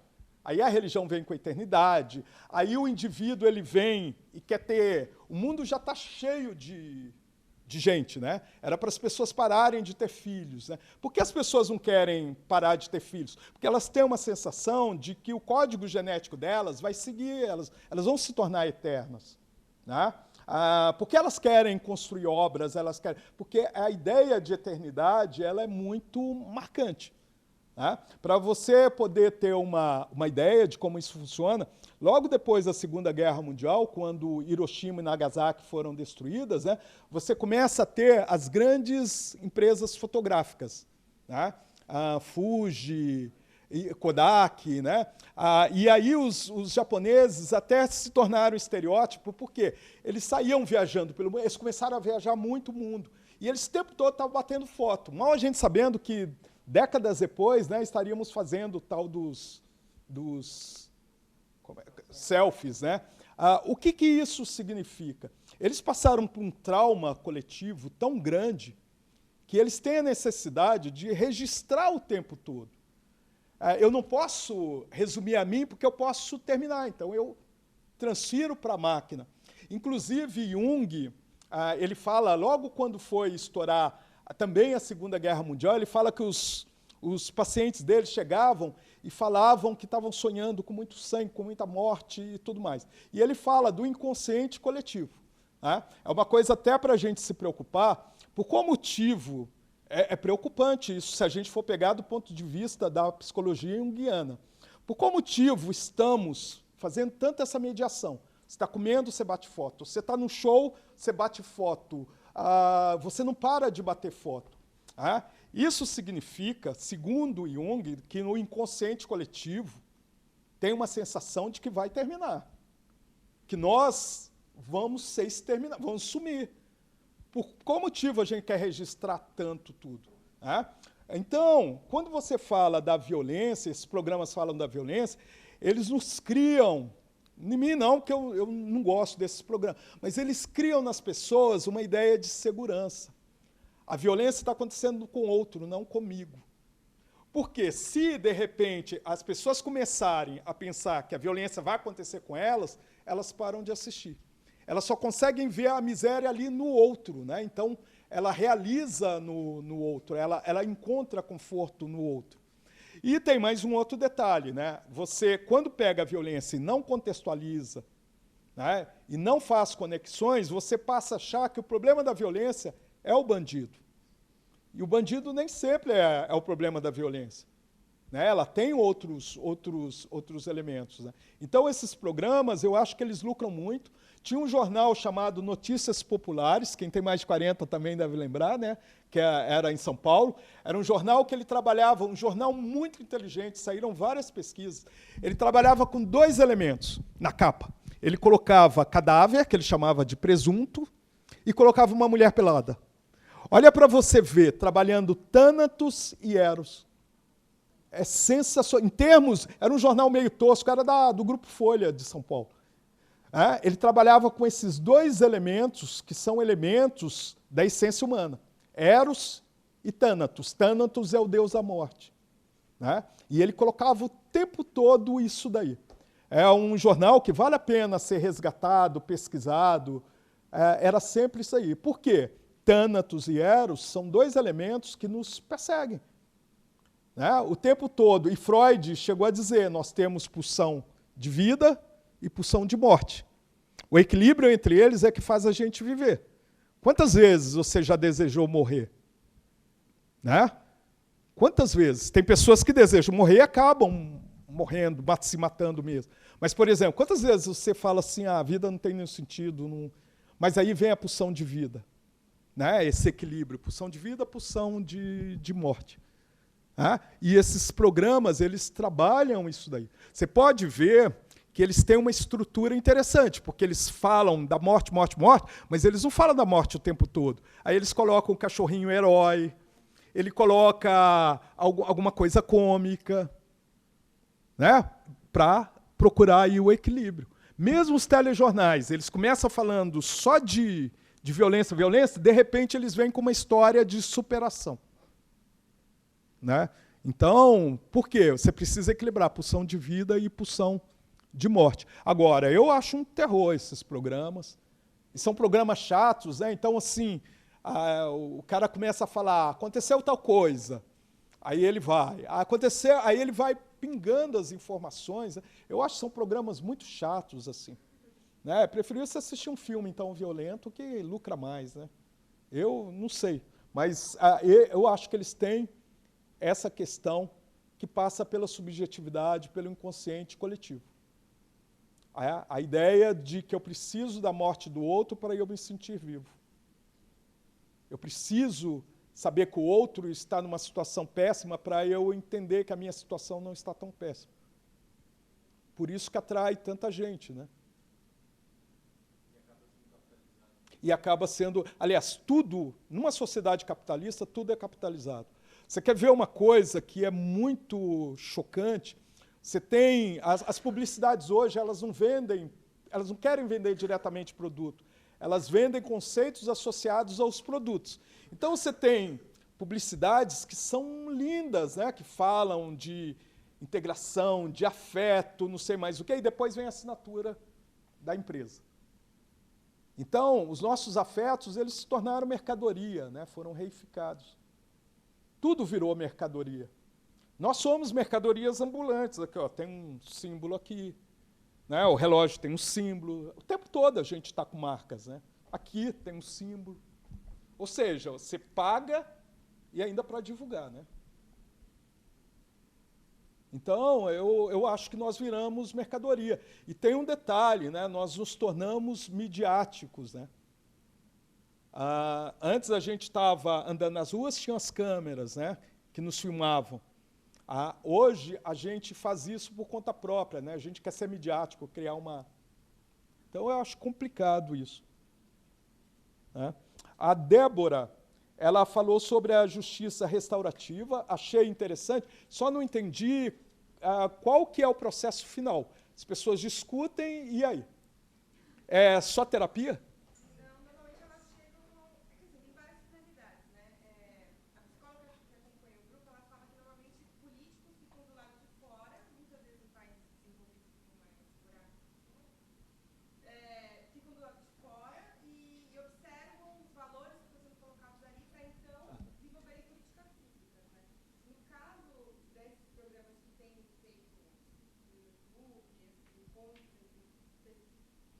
Aqui no Brasil mesmo? Aqui no Brasil mesmo. Eu acho que o intuito deles é desmistificar e humanizar estereótipos. Então, pessoas, não é só mais o morador de rua ou o banqueiro e o capitalismo versus a pessoa que está sendo superfície. Tento trazer que somos todos humanos. Talvez isso seja até um pouco perigoso para quem está assistindo, às vezes, falar assim, então, no fundo, você nivela todos como igual e quer quebrar isso muito diferente. Mas eu achei interessante a proposta no sentido de tirar as pessoas da polarização um pouco. Entendi. Eu vi que a mídia tradicional não está fazendo isso, ela não está colaborando para a gente sair da polarização e, pior, reforçando politicamente os extremos. Né? Entendi. Porque é uma proposta interessante, agora tem que ver a finalidade, se eles ouvem de fato, né? Porque no sul do país fizeram um experimento com pessoas de recursos humanos e pessoas selecionadoras, né? E eles fizeram um experimento que era o seguinte, eles mostravam... Oi? Eles mostravam... tem até no YouTube, depois vocês podem achar. Aí eles mostravam, por exemplo, uma pessoa branca correndo. E perguntavam, o que ele está fazendo? Olha, ele está praticando esporte. Aí depois passava uma pessoa negra correndo. Olha, ele deve estar fugindo da polícia. Aí colocava uma mulher branca com uma roupa, mexendo numa roupa. Olha, ela é estilista. Aí uma mulher negra mexendo na roupa. Olha, ela deve ser ou costureira, ou está trabalhando na casa, ou qualquer coisa assim. Então, no relato deles, o preconceito estava muito evidente. E pegaram pessoas de recursos humanos, porque são pessoas que selecionam outras, né? Então, assim, é muito complicado. E quando você pega um país como o Brasil, né, que durante muito tempo negou o racismo, negou a homofobia, negou o sexismo, e de uns tempos para cá as pessoas perderam o pudor, né, porque antes tinha um pudor, né? De repente, você lê na internet, nos comentários, você fica chocado, né? É deprimente. É deprimente, assim, as pessoas perderam pudor mesmo, né? E aí você fala assim, nossa, eu posso ser morto, porque os inimigos mostraram, né? E tem gente morrendo mesmo, né? Por crimes de ódio. Então, aí precisa, Débora, ver o que está sendo feito disso, né? Ou se é só um alerta, ou se... Vamos? Muito bem. Professor, muito obrigado pela conferência, obrigado a todos vocês, a todas vocês, pelas contribuições. Convidamos para a próxima sessão. Muito boa noite.